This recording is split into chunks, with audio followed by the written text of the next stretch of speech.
किसी का भी बच्चा कभी क्राइम की दुनिया में मच जाए, उसका बहुत बुरा हाल होता है, उनके माँ बाप का, सबका। जैसे हमारा बुरा हाल है वैसे सबका बुरा हाल होता है।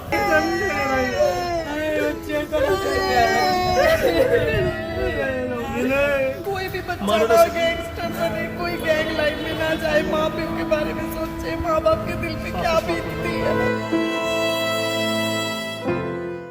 यमुनानगर का 22 साल का रोमिल वोहरा कभी गाड़ियां साफ करने का काम किया करता था, लेकिन गलत संगत में ऐसा पड़ा कि कुख्यात अपराधी बन गया।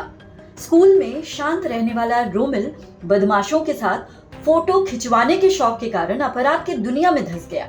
3,10,000 रुपए का इनामी बदमाश था रोमिल वोहरा और खेड़ी लखा सिंह और कुरुक्षेत्र में शराब कारोबारियों सहित कई हत्याओं में उसका नाम आया। रोमिल वोहरा मुठभेड़ में मारा गया और उसके बाद उसका अंतिम संस्कार भी कर दिया गया। यमुनानगर के अशोक विहार का रहने वाला 22 साल का रोमिल वोहरा शुरू में अपना खर्च चलाने के लिए गाड़ियों की सफाई किया करता था, लेकिन गलत संगत में पड़कर वो जल्द ही कुख्यात अपराधी बन गया। स्कूल के दिनों में उसके साथ कई बार मारपीट हुई, लेकिन वो जवाब नहीं देता था। बदमाशों के साथ रहकर उनके साथ फोटो खिंचवाने का उसको बड़ा शौक था और इसी शौक ने उसको बर्बादी के रास्ते में धकेल दिया। इसी संगत के चलते वो लाखों का इनामी बदमाश बन गया। पिछले साल खेड़ी लखा सिंह पुलिस चौकी के सामने 2 शराब कारोबारियों सहित 3 लोगों की हत्या के बाद रोमिल का नाम चर्चा में आया था, जिसके बाद उसके विदेश भाग जाने की अफवाहें उड़ी। लेकिन इस बीच कुरुक्षेत्र के शाहबाद में शराब कारोबारी शांतनु की हत्या में फिर उसका नाम आया।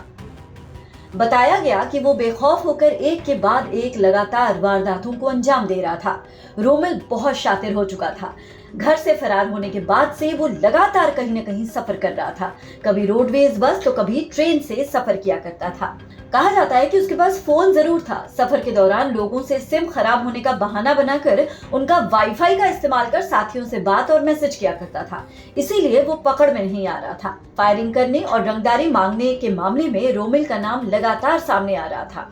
बहरहाल एनकाउंटर के 5 दिन बाद उसका अंतिम संस्कार कर दिया गया है। यमुनानगर में शुक्रवार को सुबह भारी पुलिस सुरक्षा की मौजूदगी में उसका अंतिम संस्कार किया गया। अंतिम संस्कार के दौरान उसके माता पिता मौजूद रहे। रोमिल वोहरा के पिता कपिल वोहरा रोते हुए कहते हैं कि कोई भी बेटा गैंगस्टर न बने, क्योंकि जो हाल हमारा हो रहा है वो किसी और का ना हो। किसी का भी बच्चा कभी क्राइम की दुनिया में मच जाए, उसका बहुत बुरा हाल होता है, उनके माँ बाप का, सबका। जैसे हमारा बुरा हाल है वैसे सबका बुरा हाल होता है। सबको अगर कोई बच्चा क्राइम पे जा रहा है तो बिल्कुल मत जाए, अपना बच्चा अपने घर की तरफ लौट जाए। इसकी मौत के बाद क्या लगता है कि क्या खो दिया आपने? सब कुछ ही खो गया, बर्बाद हो गए, हम खत्म हो गए। केस हम पे लग गए, सब कुछ, क्योंकि जो भी है इसकी वजह से। लास्ट मुलाकात और बात करते हैं 22 नवंबर को, बस जब वो घर से सवेरे BBA करने गया, कॉलेज गया, उसके बाद नहीं कभी मम्मी बना के रखा, मैं आ रहा हूँ कॉलेज से, लेकिन ठीक है, उसके बाद नहीं आया। आप एक माँ है, क्या सपना क्या सोचा था और निकला क्या? हमने तो बड़े सपने सोचे हुए थे, इसकी शादी होगी, इसके बच्चे खिलाएंगे, इसके बच्चे हम पालेंगे, हमने तो बड़ा कुछ सोचा था। कोई भी बच्चा ना गैंगस्टर बने, कोई गैंग लाइन में ना जाए, माँ बाप के बारे में सोचे, माँ बाप के दिल पे क्या बीतती है। बस पिता के मुताबिक 22 नवंबर को बेटे से अंतिम बार मुलाकात हुई थी। शुक्रवार सुबह शमशान घाट में पुलिस सुरक्षा के बीच उसके पिता कपिल वोहरा ने मुखाग्नि दी। रोमिल वोहरा के अंतिम संस्कार में जेल में बंद उसके माता पिता भी मौजूद रहे। पिता कपिल वोहरा की आंखों में आंसू थम नहीं रहे थे, वहीं मां का रो रो कर बुरा हाल था। यमुनानगर से तिलक भारद्वाज के साथ bureau input, PTC news, Haryana.